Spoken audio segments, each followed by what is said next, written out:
What's going on, Bruin Nation?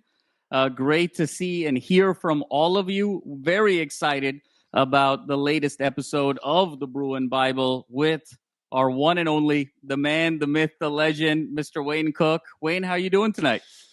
Jamal, it is, I don't know. I don't know how I'm doing. They asked me that question. I mean, like, we've all been paying attention to the portal, and there's names that come up, and this is like the season of gifts, but I feel like it's the season of like the Grinch too, right? Like, we're gonna get some stuff, and I think for people that overreact to everything that happens, which might include us, who knows, to like, oh no, we're losing a coach. What do we feel about that? Oh, what are we doing? We're bringing in a coach that helped orchestrate an offense that scores a lot more points than we did. Ooh, maybe that's a good thing.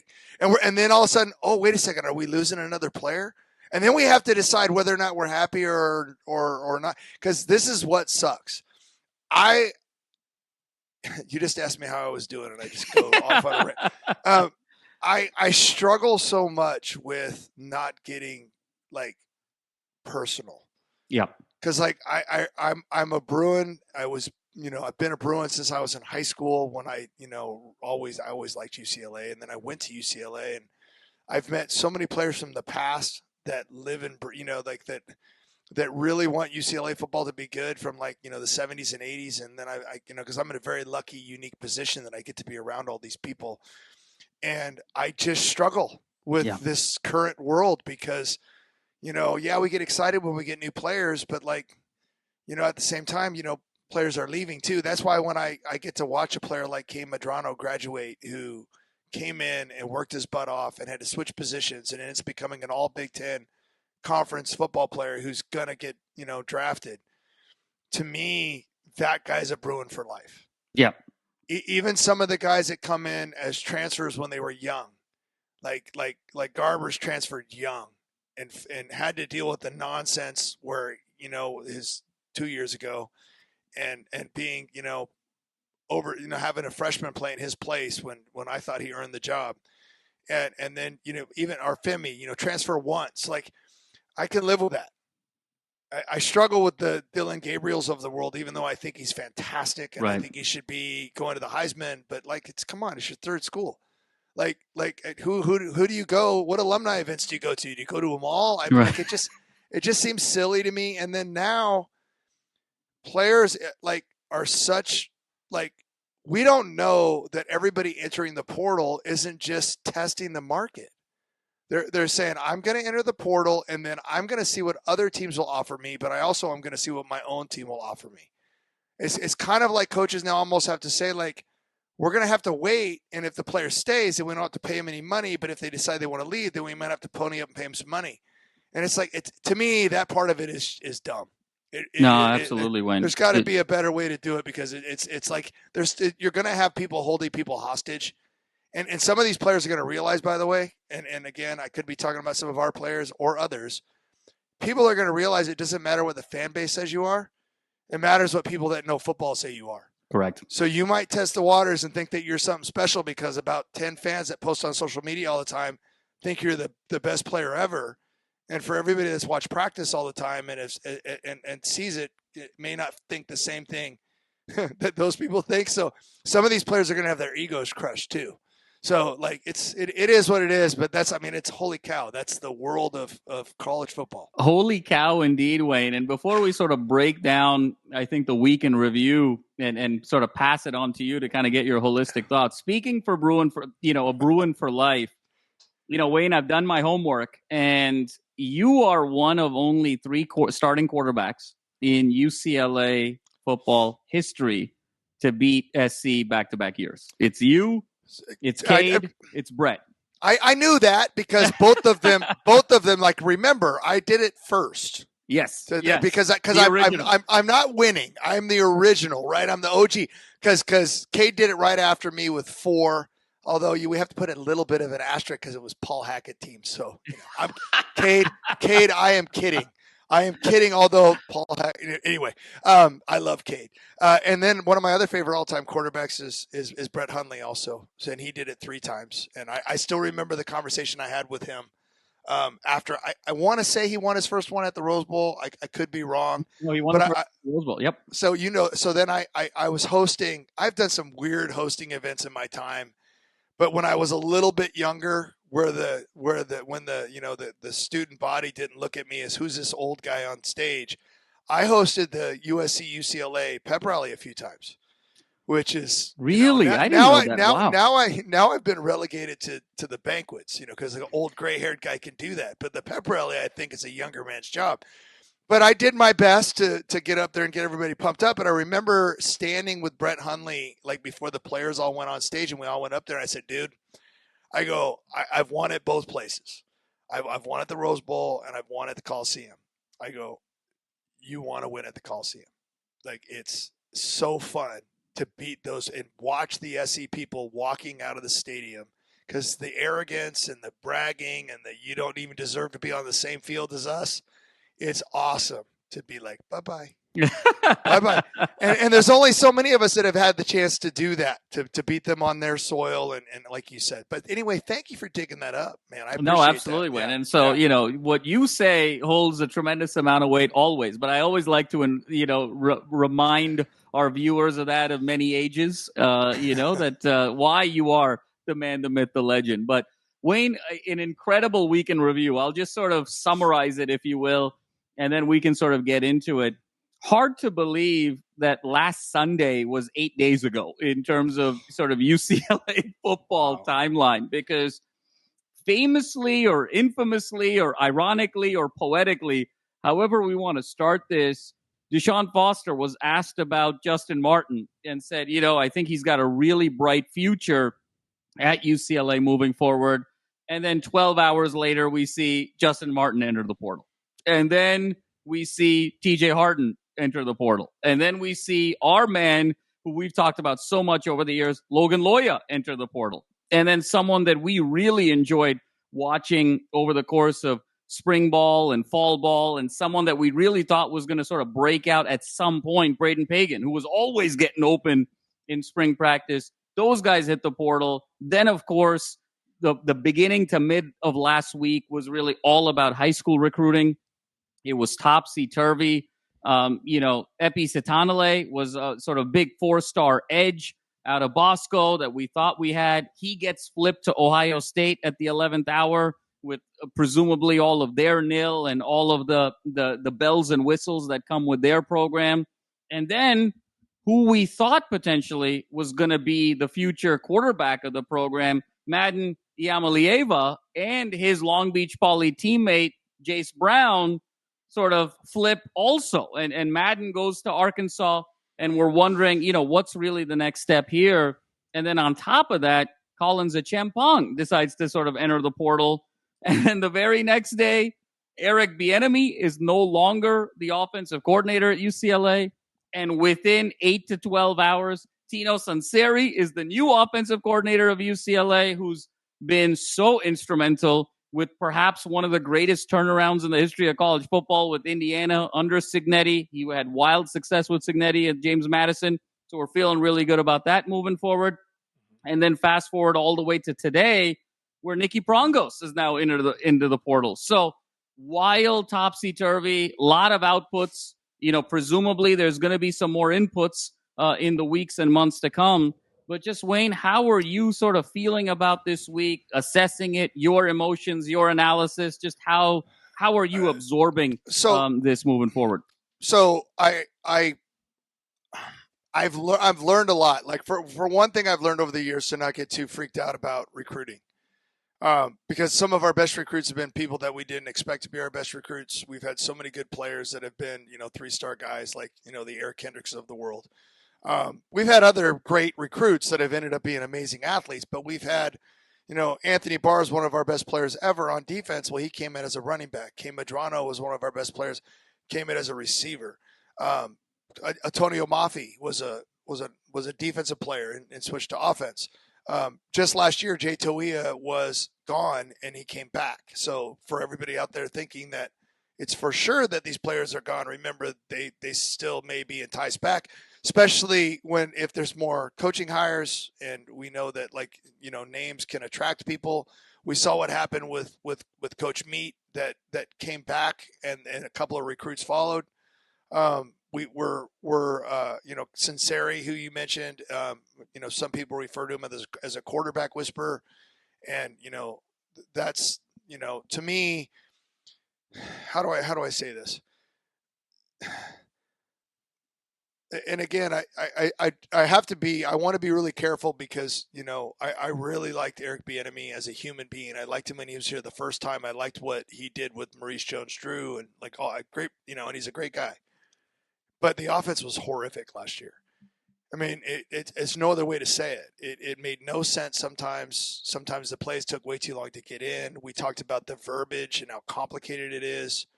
NFL players, it's their job. They're not students. And to have all these guys, and we had so many older players, which is why it's so funny. I did this huge breakdown, and I don't have it with me, but I did this huge breakdown of I compared UCLA and Oklahoma and Vanderbilt. And the reason why I did that is because I was against, Alabama getting into the playoff because, of who they lost to. Right. And I argue in my argument, and I think I proved it, that if you look at UCLA's 5-7 record, I could give you a legitimate argument of how that's a better win for the teams in the Big Ten that beat UCLA than it is to beat Oklahoma or Vanderbilt. Because they didn't really beat. I mean, they had a win or two that were good, but it was just their schedules were. I wasn't impressed with their schedules, and I wish I had it in front of me. But the reason why I do stuff like that is because this is confusing. UCLA was literally an offense, a decent offense, away from winning 8 games this year. Yeah. And all of you out there that think it was a quarterback issue, it was not. We had crapola plays in the red zone. We had one of the worst red zone offenses ever, and you cannot tell me we don't have enough good receivers to be good in the red zone. You can't tell me that. We had to be able to do things quicker to get rid of the ball, and it seemed like that was like this all year. It's hey, we're doing some, help these linemen. The run scheme was above our talents' abilities. We had to have a better grasp of how to get these guys to where it was easier for them. And I think when you watch offenses in the modern era, which is why I'm so excited about Coach Sunseri coming, is that they're if you can remember, and I know you can, Jamal, you go back and watch that Indiana game. I know you were doing the same thing I was doing. You're oh my God, wow. Yeah. They found ways to take a quarterback from a lower division and turn him into an all-conference player. I think he was second team. I could be wrong. Yeah, no, you're absolutely right. They found a way to take James Madison players, like the receiver Surratt, and make him look like an elite, Ohio State type receiver. You can't tell me that's not play calling. Indiana, they upgraded their talent, but they also ran an offense that worked. And we're living in an era where you're watching what Arizona State's doing. You can't tell me they're just magically way more gifted than they have been. The Scadaboo's been there. He's been good. But, man, they found a way to turn that quarterback into a really good player, and they've done so many great things. And what SMU's doing is incredible. So you can't tell me that we can't find, and I said this, my wish list, and I didn't want anybody to be gone, but I had a feeling this was going to happen. I hear stuff sometimes, and so I thought there was going to be quite a few changes. And to me, this is a home run. And we haven't seen anything yet, but, man, I'm pumped. And it may not happen right away because of what's happening right now with people going and coming. We may not get enough in. I literally, and again, I'm not saying anything bad about Iamaleava. I'm stoked with who we got instead. With McDaniel, yep. Personally, I think it's, and I won't say why I'm saying this, but I think it's going to be less of a headache. I think you're going to get a worker. I think you're not going to, I don't think it's always going to be about where's my next paycheck? I really don't. And I could be totally wrong on that, but I just feel like that was a huge get after, because remember, and I'm not even saying that we're not going to go out and get it, because DeShaun Foster talked about, quarterback in the transfer portal. If you can go out and find a junior or a senior and let young players compete, including the people that are still on the roster, That to me is the best situation because I don't really think that playing freshmen. I mean, we're seeing it the other Iamaleava is actually doing it, who I think is probably in most people's minds the better of the two. Yes. But that doesn't matter. They're talented players. Don't get me wrong, and I swear I'm not trying to say that he's not going to be great at Arkansas. But every recruiting cycle, we lose people, we have a couple surprises, and everybody freaks out. And then, you find out down the road that, like you mentioned, the transfer of the Miami kid that I never learned to say his name because he didn't play. Right. Well, and I'm sorry, but we all get worked up. I swear, it's like DeShaun Morrell. He's a player that I still remember what happened when we pulled in a running back from Alabama because people can't help themselves. Like, Alabama? We're stealing someone from Alabama? Well, maybe, but maybe there's another, he was hurt all the time and he never played. So it's like there's a few, like Logan Loya, I'm very sad about. And I actually think that I had a great conversation with Logan Loya many times. We've become friends and I probably hyped him up more than I should have because I'm not a coach, but I just know as a person that knows football that I would love to throw to that guy. And I would. And he's always open. I love the way how smooth he plays. He never seems stressed out. He always seems calm. I would love for him to be one of the players that we can figure out a way to get back.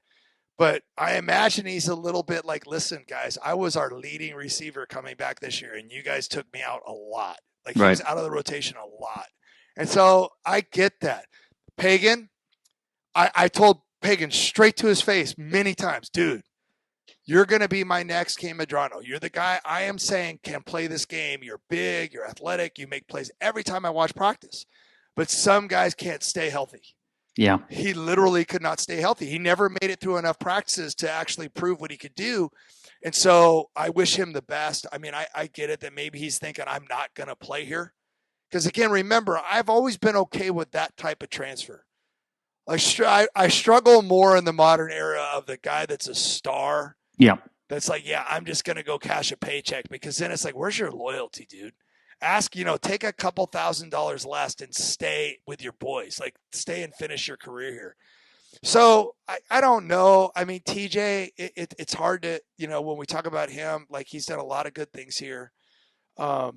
It's a bummer, and it's hard to run behind a struggling offensive line. But and again, I'm not going to say anything bad, but well, here's what I've learned. Let's just. I know I'm trying to be careful right now. I'm trying to be guarded because I have some really strong opinions about this stuff.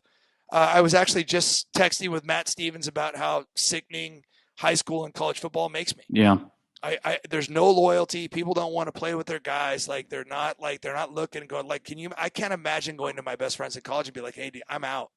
I'm going to go play somewhere else because, for whatever reason, I would never give up my final season at UCLA, even though we were 5-6. I would never trade that in for the world because of the way that whole season worked out. We won our last 3 games. We beat SC. You couldn't take that from me. People were like, well, you were 5-6. You sucked. That's all the people out there that have ruined college sports and the media and everything else that have made it out like the only teams that are good are the teams that win every game. Right. Screw all you people. There's hundreds and hundreds. There's thousands of athletes that have fought, scratched, and clawed through a 500 season and are damn proud of it because they had to work their butts off to win those games.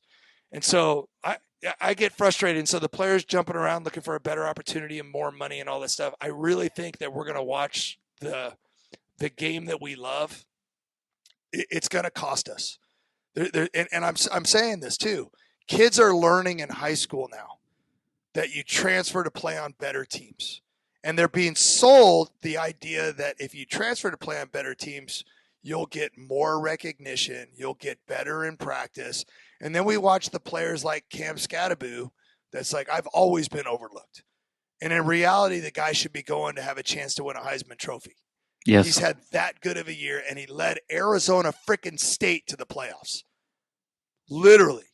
So, I struggle with all that stuff because I always have felt like what sports is meant to be is this thing that raises, and again, this is men and women. But in football, it takes young men, it puts them in a very unique thing that most people are incapable of doing. and it should turn them into the leaders of tomorrow. I mean, Yeah. every great coach will tell you that. And it's still happening. It is still happening. But we are creeping into where the prima donnas are running the world right now. Yeah. The individual and all that stuff to me is not what I was raised on, what football was supposed to be. No. So well said, Wayne, and I couldn't agree more. I want to double click on a couple things that you said, because there's so much wisdom there. One is, I think you're talking about the challenge of being able to have an enduring culture in today's day and age when it's become so transactional. And the second thing is, I do want to double click on the Sunseri and the McDaniel get, because I think those are probably, in the grand scheme of things, perhaps the greatest headliners, the greatest needle movers moving forward. Wayne, I'm going to sort of give my perspective of EB and the offense. So, this is just sort of me talking.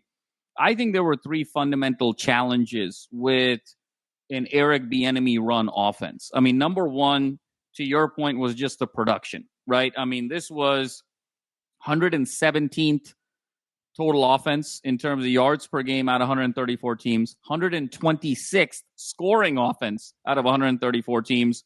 And then when you look at the underutilization of key talent, we talked about Loya, the leading receiver, J. Michael Sturdivant. I mean, we saw the flashes against SC. I mean, this guy's an NFL caliber receiver, Wayne. And then you talk about the likes of a Keegan Jones. The underutilization of those players, I think, was really problematic. Second, Wayne, and not to pile on, but having, and you have much greater access to the team than I do, but from my perspective of going to spring practice and fall ball, Bieniemy's demeanor, particularly with certain players, was very hard-nosed, hard-charging, very aggressive. It was back in the 80s and 90s kind of style of coaching that I'm not sure a lot of guys today can really respond to. I mean, the practices I was at, he seemed to really lock in on like TJ, for instance. And I remember turning to Will and saying, Bieniemy doesn't ease up, like Harden's going to transfer at some point. And lo and behold, that's what sort of happened. And third is, I think there was, I'm going to call it a non-traditional dynamic between EB and DeShaun, where from my perspective of having been in the corporate world, having done some things sort of outside of football and the game and whatnot, when I would observe a UCLA practice, to me, it looked like Eric Bieniemy was the CEO and DeShaun Foster was just happened to be there also, sort of, going around to different teams. It was a very odd dynamic in terms of head coach, offensive coordinator. I know they had a relationship in the past, Bieniemy perhaps with more experience. There was some deference there. But I think that DeShaun, from my vantage point, I think struggled to sort of have his own voice. And I think that sort of manifested itself in when you have your first pillar as discipline, and this was a vastly undisciplined team over the course of 2024, I think something was lost there in terms of just the meaning of the voice and the credibility. And so to me, I think this is a situation where 1 + 1 is much greater than 2, where I think you get a Sunseri where schematically this is going to be a much greater offense. Output-wise, this is going to be a much greater offense. But I also think DeShaun gets to be the head coach. And I think and Sunseri perhaps is going to be a more player-friendly offensive coordinator that will enhance team culture. Any thoughts there, Wayne? And sort of to piggyback off of that, what's the type of player from all the film that you've seen with Sunseri that now UCLA needs to target, both for kind of from a skill position standpoint, offensive line standpoint, to really maximize kind of him stylistically? Okay, so there's a lot there, and well said. I don't know if, like, my problem with coaches that bark a lot, and I you could say it's a modern day kid. I hated being yelled at. Yeah. I'm like, dude, literally, like, if you know me as a player. Like, I played golf this weekend. I'm going to give you and I swear this is a tangent, but I'll come back. I played golf this weekend, and I play against my good friend JD, and he's a really good golfer. He hits it 20-something yards farther than I do, so I'm always catching up. Like, he's hitting an 8-iron, I'm hitting a 5-iron sometimes. Our irons are, but anyway, it's we were tied at the turn, 39-39, and I doubled 10 and bogeyed 11, and he picked up a stroke on each hole. Like the first 3 holes of the back nine, so I'm down 3. I got quiet for a couple holes, made a couple of pars, was like talking to myself. Like literally, I'm a 53-year-old former athlete that those jerseys are from 30 years ago. And I'm literally pepping I just get quiet. I don't throw clubs. I don't yell the F word. I might be saying that word a few times in my head to myself. And then the next thing I know, I birdied 3 of the last 4 holes and won and shot a 75. It was a really good day. And that's how I wired. If you're going to just freaking berate me and yell at me all day, I'm like, you know what? I really didn't intend to screw that up. You can get mad at me. Homer Smith, everything he did as an offensive coordinator was strategic. He literally would put me in drills and take me out before I took the snap because I didn't put my hand under the center's butt the right way. Cook, hand on cloth, get out of my drill. And I'd be like, but because I knew as a teacher now, everything he did was a brilliant, teachable moment. Yeah. He never just started throwing F-bombs at me for no reason. I mean, listen, we even see this. I'll use Bobby Knight as an example.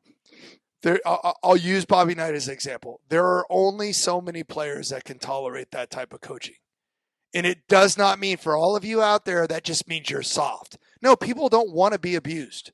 Nobody wants to be abused verbally by their coach. Like, I can handle getting yelled at if I did something wrong. I'm not that soft. I can handle running wind sprints till I'm going to puke because the team did something stupid. But there's always a point where basically, and this is the part that stinks when you're a coach, people will tune you out. Everybody listening right now that's had a boss that's like a total micromanager that is just large and in charge and you can't do anything right and they're always right, eventually you just tolerate them. Homer Smith, I literally would have like done anything for that man. Terry Donahue, I would have done anything for that man. Like, and so I worry about the constant berating stuff. I don't know if that's a healthy way to coach in the old days or now. Yeah. Like, I really don't know. And it's like, and trust me, I tell people all the time that coach youth sports, football on its own will establish whether or not you're tough or not. Because there are kids that the first time they get knocked on their rear end will not want to play anymore. And there are kids that'll pop up and say, bring it on. And you see it when they're little. And I'm like, that's what you're looking for. And so you don't have to scream and yell at kids. And then when they start crying because some gigantic man's yelling at a 10-year-old, and they're like, why are you crying? Like, because you're a bully, dude. Stop it. That kid's never going to want to play football again. You might have just ruined his whole career. So there's too many people out there doing that, and I've never agreed with it. And so it is what it is. But I'm more concerned with the fact that the offense was so anemic. I mean, it was it just didn't make a whole lot of sense. We talked about that with Logan Loya. I was like, why are we pulling out our third down guy on third down? Well, Titus was great too. So it wouldn't have been him, but between those two and our tight end play, Monteval, those were our guys. If you needed 5 yards, I mean, those are the guys that need to be in the game. And I would watch number 17 come out all the time. And I actually praise him for the attitude that he had. I was really stoked that at the and this is really cool because you know I host the banquet, and I believe he got one of our captains. Yeah, he got one of the captain's award. So to have a player who I think his role was lessened end up getting that award, I think it says a lot because he never wavered. So I have zero hard feelings against that. But I know I told a golf story and I got sidetracked. Sunseri, as far as his style, like if you really think about it, what I see when I look at some of these young coaches and the offenses that they run, they're getting their best players the ball in space. And we've said this a lot over the history of football because that's kind of what you're supposed to do. You know what I mean? Like literally, if I saw J.J. Stokes one-on-one, I was going to throw him the ball. And if he wasn't, that meant someone else was going to be open. Like that made it a lot easier for me to do what I was doing. But sometimes I'm like, is J Mike on the field? And again, that wasn't just this staff. That was the last one too. But maybe part of that's been J Mike too. Maybe he's just not always as into the game as he should be. And I don't know that for a fact because wow, did he look good at the end of the year. So, and he did the same thing last year. Remember, he had that great bowl game. So, it is what it is. I know I talked about the coaching styles, and I also talked about so I think a quarterback that can process, can get the ball out quick. I mean, if you look at what Rourke did, Rourke was really good at throwing for a high percentage and getting the ball out to his guys on time. And I will say for any coordinator, if that's not what you want in a quarterback, I'm sick to my stomach that we didn't get to see Ethan Garbers in a better offense this year. Yeah. Because he had his moments where it's like, wow, when we get against Fresno State, that first drive, I'm like, look at the pocket. I haven't seen him with that much space to throw, and he's throwing touch passes to Matavao. And I'm like, yeah, that's what I see in practice. And that's the other thing, by the way. Practice is so misleading in football now. It's so misleading because you can't tackle the running backs. You're not hitting the receivers. And so everything looks better. Receivers are courageous in practice because they're not going to get their heads taken off. Running backs, that looks like they broke one when they really didn't. Sometimes there's a sack that didn't happen and the quarterback throws a touchdown because they just run by the quarterback and they don't sack him. And so everybody gets all excited. Oh, it's working in practice. Well, yeah. And also the quarterback has to deal with the fact that he's not getting hit. And then the first time you get in a game and you got hit 10 times already, it messes with the way you play. So it can be very misleading. No, that makes sense, Wayne. And as you were describing kind of the ideal quarterback for the Sunseri system, seems like it's of that ilk of sort of Bo Nix or, kind of the Drew Brees. There seems to be kind of a Sean Payton element of process information, get the ball out quick, high completion percentage, stay ahead of the sticks. It's a very rhythmic offense, with Indiana that we saw this year. And when you sort of get off of schedule, that's when sometimes trouble happens. We kind of saw that a little bit with Ohio State and Indiana. So I think that's going to be really exciting for fans coming up here. Wayne, I want to switch gears just a bit. I think moving forward, we feel pretty good, despite all of the volatility, that from a skill position perspective, given Sunseri, given where we're located, given the school, I think we're going to be okay. Secondary, we've had sort of a history of being able to sort of replenish it through the transfer portal. My big concern going into 25 is both trenches, and when you think about the fearsome foursome that we're losing defensively in terms of Toia, Madrano, Oladipo, and you got to believe Schlesinger is going to go pro after a Butkus caliber season.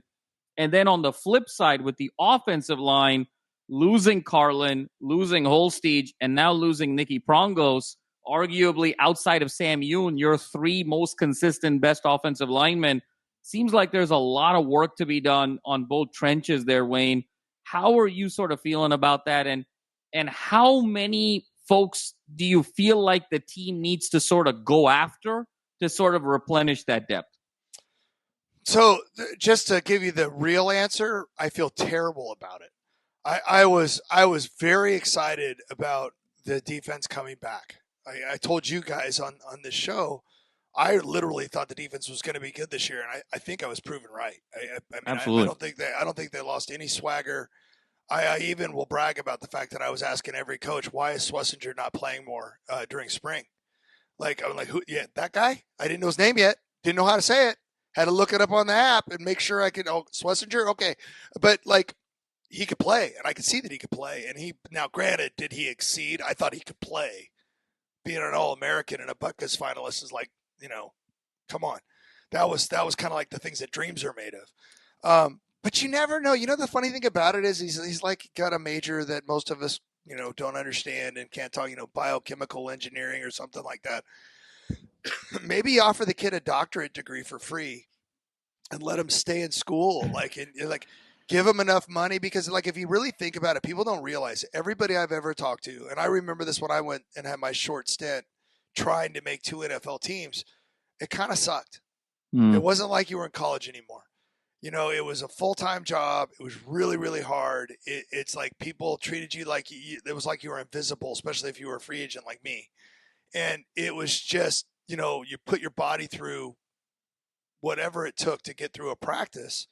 And, I was beat up when I went there anyway. So I can't even imagine like what these 10, 11, 12, 13-year-old vets world's like. Now, granted, they have a lot of money, but that doesn't solve your pain issues. So like for me, I look at these kids and I'm like, you probably don't realize how good you have it in college. And then at the second time, now if you can make 500 grand and have another year in school, advance your education a little bit more, because football ends. Football money doesn't last forever. I mean, I know we act like it does, but I remember my dad used to tell me, a million years ago, you make $1 million. And my dad's a smart man, but I think he was wrong on this one. Make $1 million in the NFL, you live off the interest for the rest of your life. Like, that's not laughable now, because no, it doesn't. It wouldn't work now. I wouldn't mind having it to try. But like the idea is that like these guys, most of these guys have to do stuff after they're done playing. So you're seeing like Ohio State, they paid a lot of money to have a lot of NFL caliber players stay. Here's where college football, let's go back to the new version of the new reality is though. If UCLA gives Carson Schlesinger a huge sum of money or an incoming, quarterback that's, we've heard some of these numbers. When you do something like that, it limits what you can do. Or do you try to find that diamond in the rough and spend more money getting offensive and defensive linemen, going back to your main point? Because in the trenches, we had one of the best run defenses in the country and literally went through, like, if we had a Batman and Robin at our D tackle positions, Batman was healthy all year. Jay Toia, big number 93. He was the MVP of this team. And I'll share this with you, Madman. This is what I wrote down. I gave him the award, and I had these awards that, a couple days before it actually happened. And I'm listening to the radio driving up to the banquet, and Howie Long's talking about someone in the NFL who plays defensive tackle.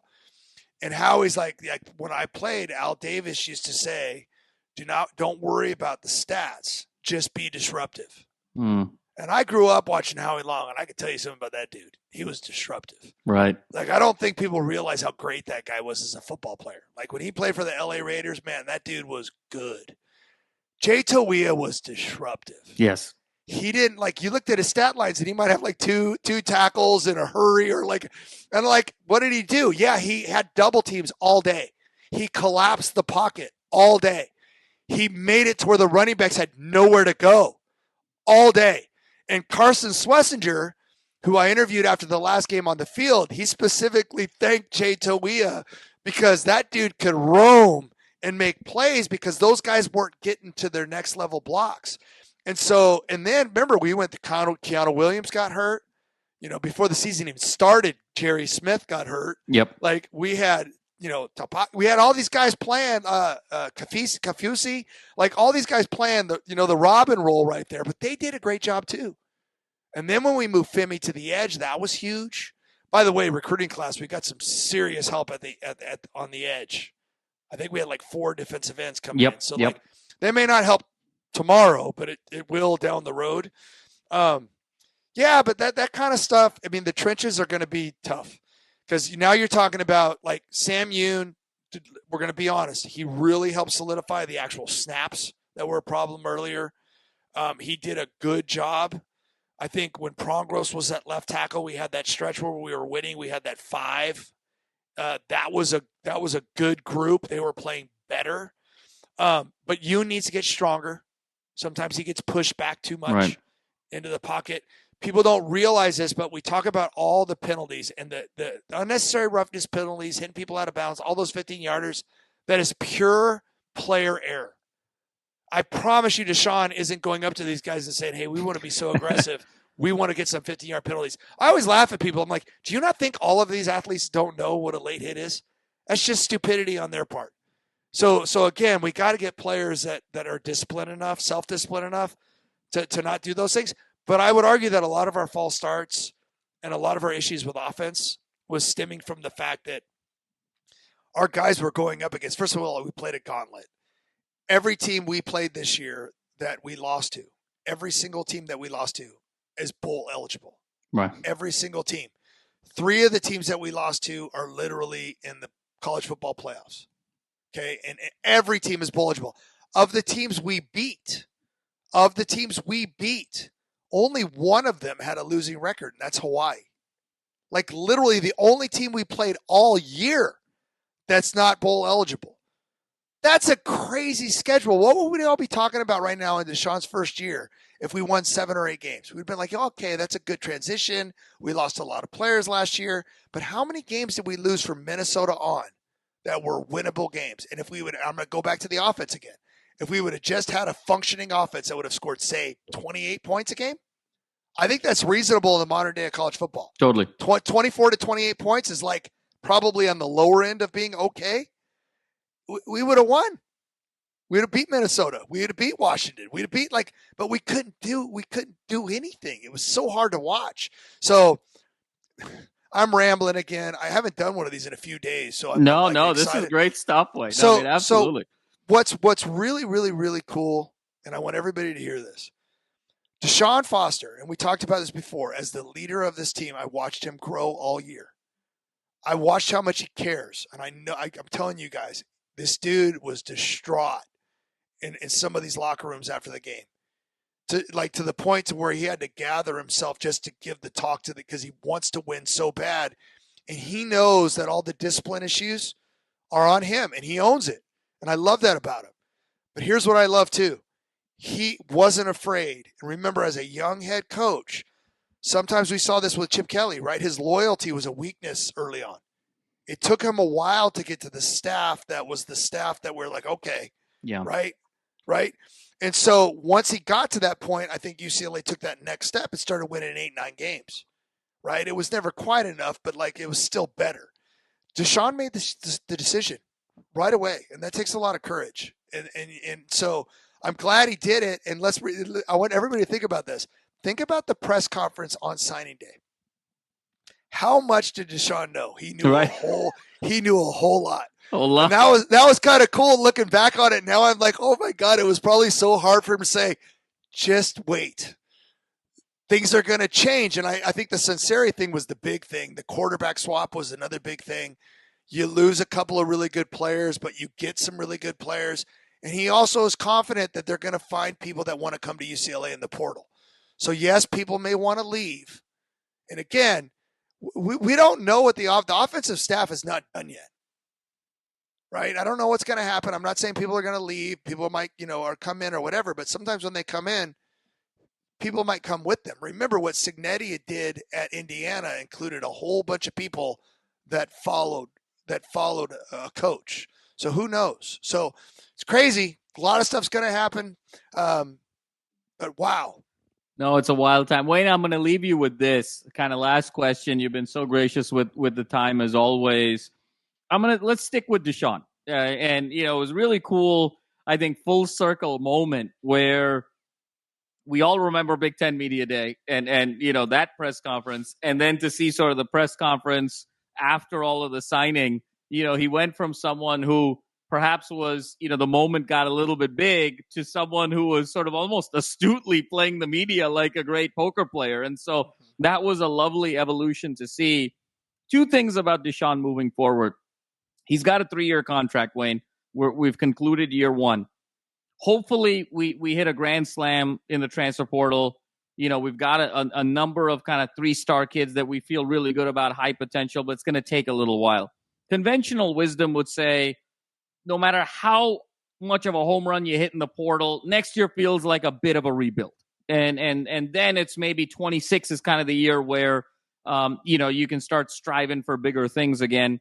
But he's on a 3-year contract. Number one, do you feel like the timeline is adding up for him where he can do enough to sort of prove himself over the course of this contract?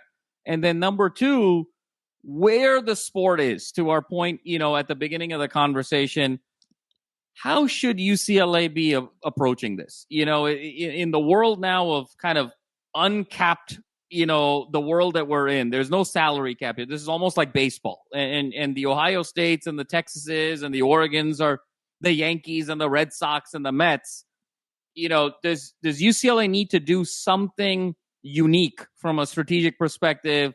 Is there sort of a Moneyball equivalent to what UCLA needs to do? So I want to leave that to you in terms of DeShaun's timeline and DeShaun's strategy moving forward. How would you think about that, and what would you tell the fans?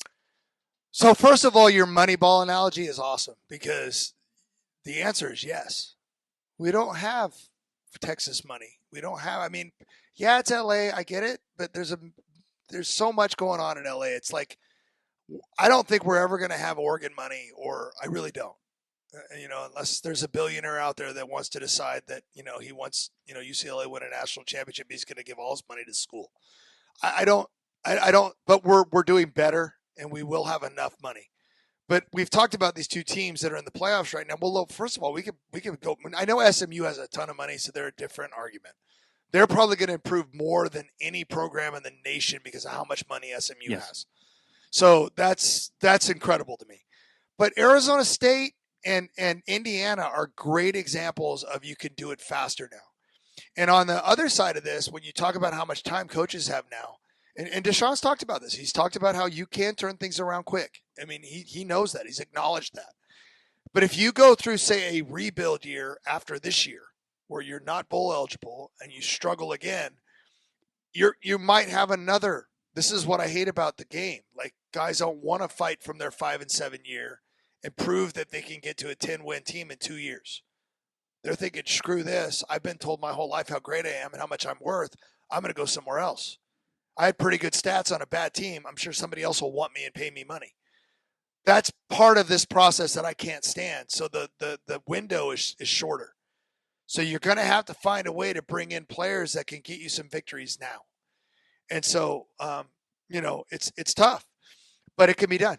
And UCLA, I'm telling you, man, there's still parents out there. There's still parents out there that are great parents, that they're not, telling their kids to drop everything and go west because there's gold. Okay. And then they come back 3 years later with nothing. Right. And like ruin their families and ruin their lives. And like the age old, like if you're chasing the wrong things in sports, like I've always said, greatness, the byproduct of you being great in sports is money. Chasing money and not chasing greatness, you're probably not going to get it. There's been too many athletes that get their first NFL paycheck and they forget how to work hard and they're not hungry anymore. And if you don't think that's going to happen to 18, 19, and 20-year-olds that aren't driving around in a fancy car and they've already got what, most people are working their tails off to get to. And so, I wish 10 years from now, there should be a 30 for 30 on how many athletes did not live up to their potential because of money. Because when it's Rocky 3 is one of my favorite Rockies that I wish more people talked about, because the Sylvester Stallone Rocky literally lost his edge because he got everything. Yeah. And Apollo had to say, dude, we got to go back to the gym, man. We got to go back to your roots. Like we're going to go back to the streets and figure this out. There's a reality behind that. You get soft when you get everything you've wanted. You kind of like lose that edge. So, you got to find the right type of kids. You got to go out, and it doesn't have to be, because remember, Indiana, I bet you if you looked right now, how many Indiana and Arizona State players, and even I would even say SMU. Right. How many of those how many 4 and 5 stars are on those rosters? No, not many at all. There's not many at all. So you can win that way. And so I think UCLA could do it. And again, I'll go back to DeShaun Foster. I loved his growth this year, like especially with the media. And by the way, the media is part of coaching now because you're selling your program, right? You don't want to have people saying you really want to play for that. So you do, and he's improved all year. I don't know if you heard it, and and again, if any of you listen to the radio, his halftime interview with me at the Fresno State game was absolutely phenomenal. I had a couple of questions about football, but he did TV before me, and I could see he was pissed off, and I just kind of set him up, and he said, these freaking players, I don't remember exact words, but he was like, man, he was mad. He's like, these players on this team have scholarships. They need to play like it. he was like calling them out. And I love that because that was a crappy first half. Like these guys, that was a Fresno State team. And we had several games that we should have whooped Washington. We had better players than they did. I swear. Right. I'm on the field. We had better players than SC.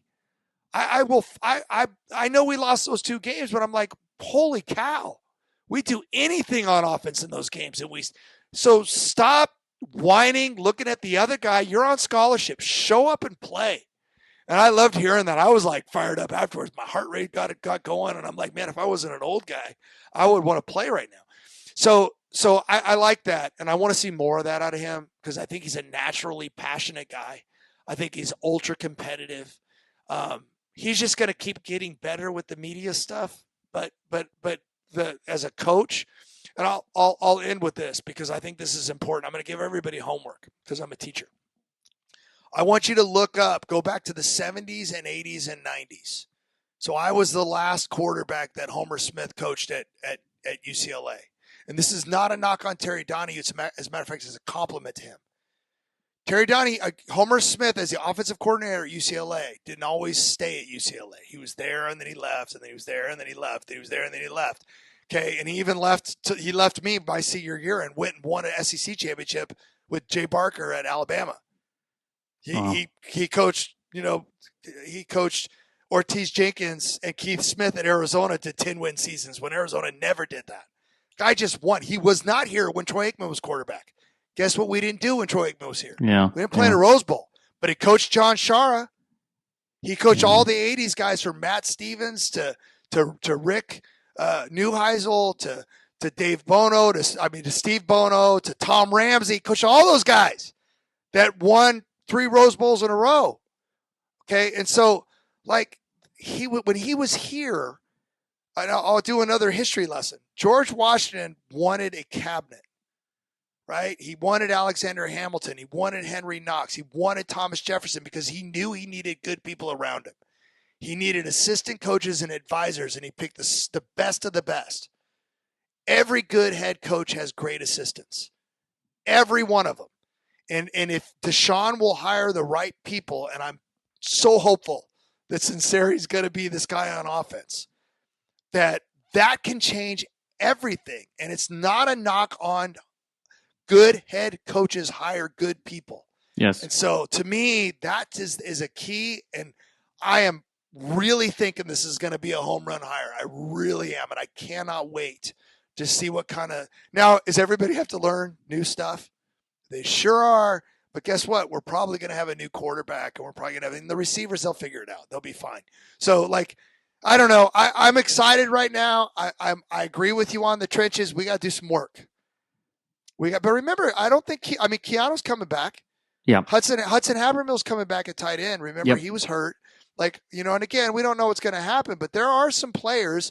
I don't know what Gary Smith's status is. I know he was hurt. I don't know. Like, there's still going to be some people that can play, right? And so like remember Pellot at linebacker? Absolutely. Woods was good. Woods was good at linebacker. Those guys are really good. They've just been waiting their turn. So, like, there's people that can play that are still on this team. And if we find the right pieces to fill in around them, Jalen Davies, I think he has another year. Oh, yeah, right? Davies has got one more year. He's got, so we've got experience at one corner. Like, and think about the whole secondary was guys that were brought in from somewhere else last year, and they played really, really well second half of the season. I thought they got better as the season went on. So you're going to have to fill in some holes. Cam Jones won an award, the young running back out of Oaks Christian, and on stage, I'm like, this is a big dude. He's still there. Like Berger's coming back. Yeah, I mean, so I'm just telling you, like, there's people. We've got receivers. We know that, right? They're still there. So I don't know. I think we can lose our minds over what we don't have, or we can focus on what we still do have, and then what we're gonna get, because we're gonna get some more, and we'll see how that works out. Well, so well said, Wayne. What we do have and what we're gonna get. Wayne, so gracious as always. Thank you so much for the time. And Bruin Nation, we got 9 months of the offseason until our next game, and LAFB has you covered for all 9 months. We're going to see Wayne time and again, hopefully in the offseason, and get those pearls of wisdom from the Silver Fox. And Bruin Nation, as always, have a great rest of your week. Fours up always. And until next time.